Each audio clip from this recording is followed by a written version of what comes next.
Terdakwa kasus dugaan pemerasan dan tindak pidana pencucian uang Nikita Mirzani terlibat adu mulut dengan jaksa penuntut umum JPU dalam sidang di Pengadilan Negeri Jakarta Selatan. Di bangku terdakwa, Nikita tampak emosi, membentak, bahkan memukul meja.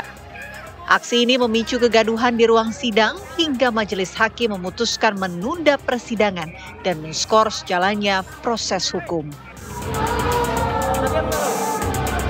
Sejak awal sidang, Nikita mengaku diperlakukan tidak adil karena permintaannya memutar rekaman yang dianggap sebagai bukti kuat tidak dikabulkan majelis hakim.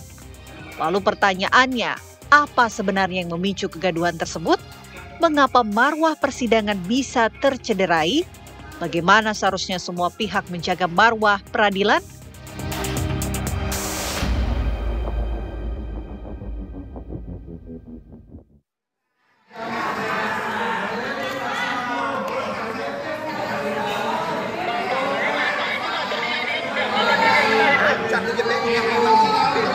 Sudah diupayakan dengan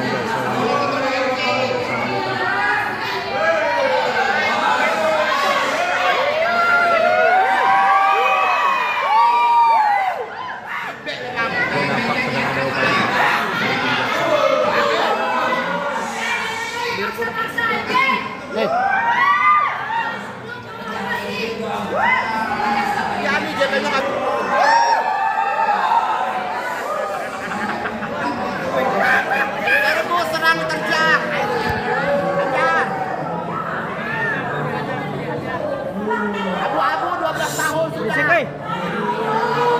Sediam nggak lo?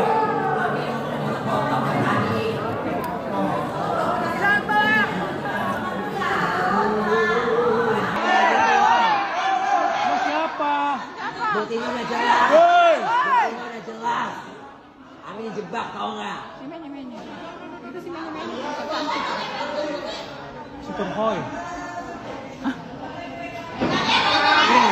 Jangan main kekerasan. Jangan pemaksaan.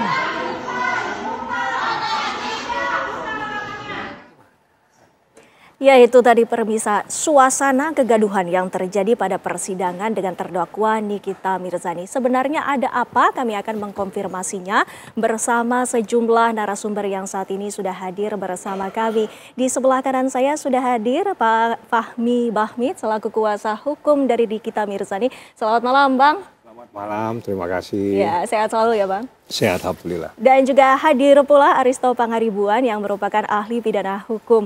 Selamat malam, Bang Aristo. Terima kasih sudah hadir kembali di sini. Terima kasih undangannya. Ya, dan telah terhubung juga bersama kami Pak Kamilov Sagala yang merupakan anggota Komisi Kejaksaan Republik Indonesia periode 2010-2015.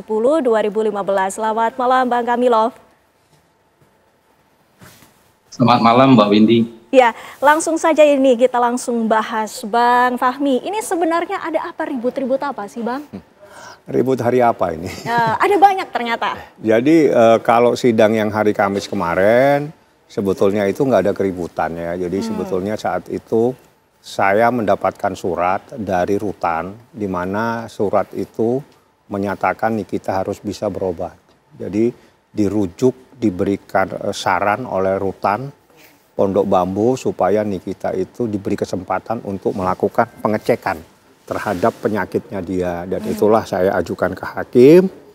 Nah, pada saat saya ajukan ke hakim pada hari Kamis itu, hakim mengabulkan.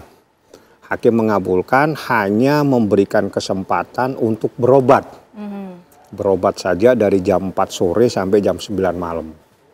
Nah, di situ tapi Niki ingin jangan hari itu.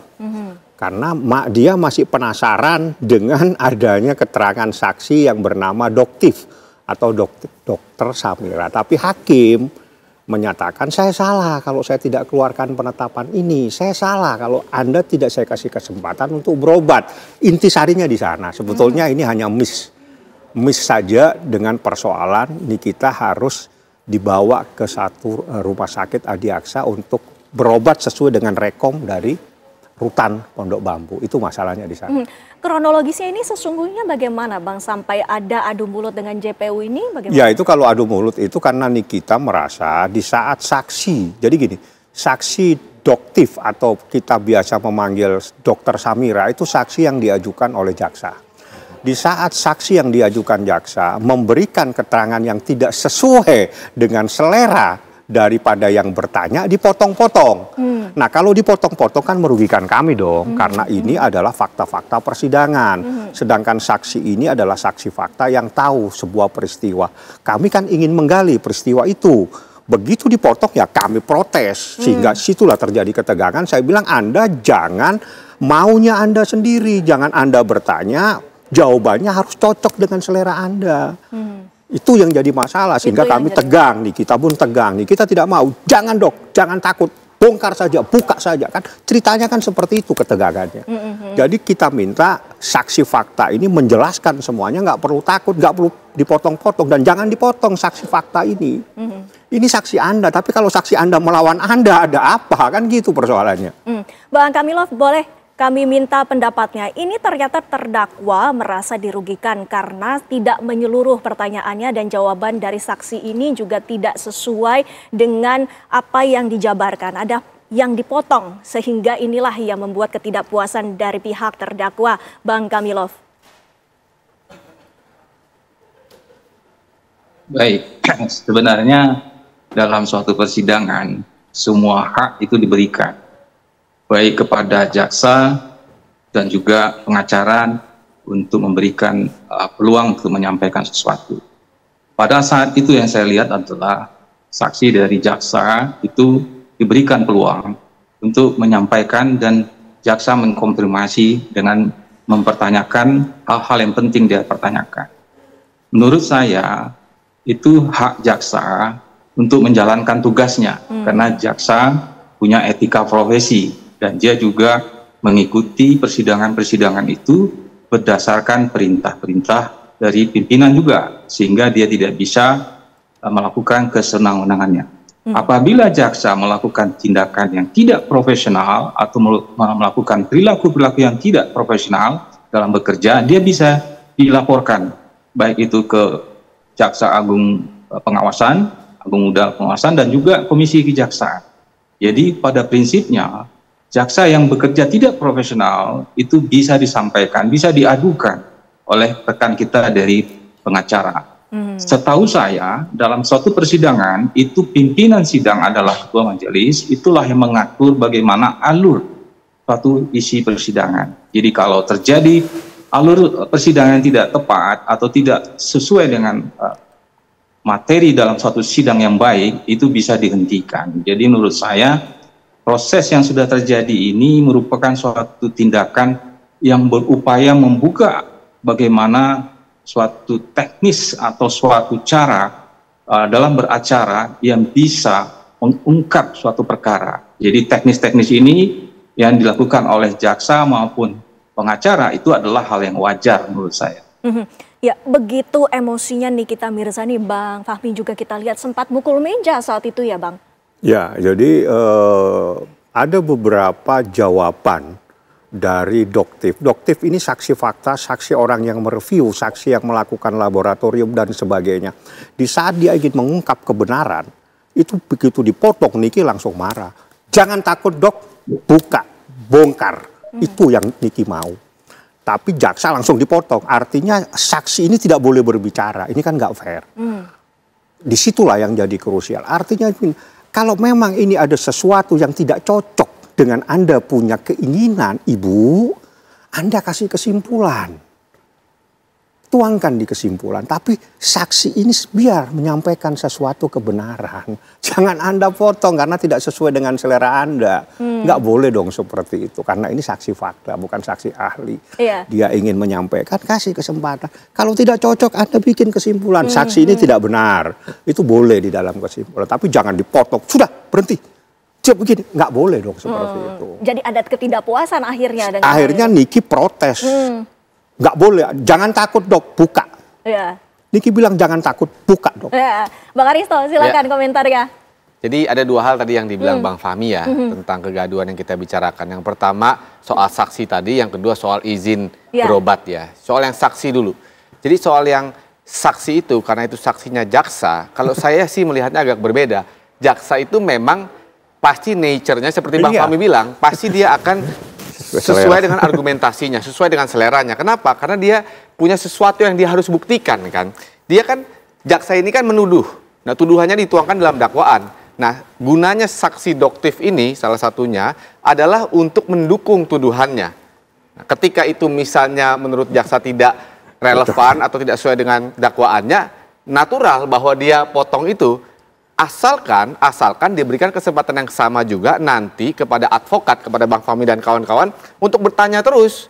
Dan Bang Fahmi kan bisa mengkoreksi tadi pertanyaannya, bisa mengkoreksi jaksanya melalui saksi tersebut. Dan itu nature-nya persidangan kan begitu. Dua pihak ya yang menuduh dan yang mempertahankan ya, yang bertahan ini Bang Fahmi dan kliennya, ya itu nature-nya perdebatannya. Nah, kalau Bang Fahmi protes itu mungkin karena strategi litigasinya Bang Fahmi juga. Karena kan strateginya ini bertahan sambil menyerang juga. Itu yang pertama ya. Yang kedua yang menarik sebenarnya, yang lebih menarik menurut saya adalah soal izin berobat yang kemudian diberhentikan. Kalau menurut saya itu sidang kemudian tiba-tiba dihentikan. Betul ya Bang Fahmi? Tiba-tiba dihentikan. Kemudian sidang dihentikan padahal kliennya Bang Fahmi ini masih mau bersidang. Itu menurut saya agak offside. Kenapa? Karena di dalam persidangan kesempatan yang seluas-luasnya, orang yang dipertaruhkan nasibnya itu adalah terdakwaannya, yaitu Nikita, kliennya Bang Fahmi. Kalau terdakwanya ini sebenarnya mau berobatnya nanti, buat dia lebih penting, dan dia masih dalam keadaan sehat ya di situ ya, dan buat dia ini lebih penting untuk mempertahankan nasibnya, karena hidupnya ini kan lagi at stake ya, dalam arti at stake itu ya dia apakah di penjara ditahan terus atau dia bebas. Sangat yang dipertaruhkan itu adalah freedom, itu sesuatu yang berharga dalam hidup manusia. Tapi ekspresi yang kemudian diberikan ataupun ditunjukkan oleh terdakwa dan juga disambut juga oleh JPU ini bagaimana dalam sebuah persidangan? Maksudnya ekspresi kemarahan gitu ya, misalnya ketidakpuasan ya. Ada kegaduhan yang sesungguhnya ini jarang terjadi dalam sebuah persidangan yang biasanya terjadi. Kalau jarang terjadi sih sering terjadi, ya sering terjadi kegaduhan ya, beberapa faktor ya. Tapi begini, pertama, dari hukum positifnya, bahwa contempt of court atau penghinaan terhadap persidangan ini belum ada undang-undangnya, aturannya secara khusus. Yang ada itu hanya etika persidangan. Artinya di bawah hukum, artinya itu orangnya nggak bisa diapa-apain lah gitu. Cuman bisa ditegur atau paling jauh disuruh keluar. Itu yang pertama. Yang kedua, sebenarnya kadang-kadang ya kegaduhan itu diciptakan ini sebenarnya ada yang murni diciptakan, ada yang tidak murni diciptakan. Saya nggak tahu yang terjadi di sidangnya Bang Fahmi. Apa maksudnya? Nah itu kan strategi litigasi juga. Karena dilihat ini kamera banyak yang mengarah kepada Bang Fahmi dan kliennya nih. Apakah strategi defense-nya ini sekaligus attacking misalnya, bertahan sekaligus menyerang, artinya bertahannya adalah terhadap dakwaannya, menyerangnya adalah ya menciptakan drama-drama itu sehingga membangun emosi publik. Nah itu bisa juga. Nah, itu namanya strategi litigasi. Tapi apakah itu yang apply ya dalam strategi litigasinya Bang Fahmi, saya nggak tahu, bisa ditanyakan ke Bang Fahmi. Ya, ini juga adalah sebuah pertanyaan karena marwah peradilan apakah tercederai dengan adanya kegaduhan ini Bang Kamilov, nanti kami akan tanyakan, jawabannya kami nantikan usai jeda pariwara berikut ini.